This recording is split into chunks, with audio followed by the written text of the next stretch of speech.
Hi there, bonjour! Welcome to another episode of Art in Action with Monique. Hi, my name is Monique Carr, and today I will demonstrate how I paint a small, quick seascape with lots of clouds. Today I will be painting on canvas sheet that I cut 8 by 8 and I taped on the cardboard. And next week I will be painting also a seascape but on paper, so we can see the difference about using two different substrates. So if you haven't done yet, please click on the subscribe button. Alright, ready? Now let's get started! Woo!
Well, hi there.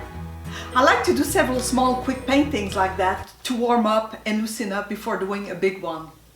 Well, if you have enjoyed this video, please click the thumb up, share it with your friends, and feel free to leave me a comment. Thank you for being here, and I will see you next week for part 2 of this exercise. Au revoir! Bye!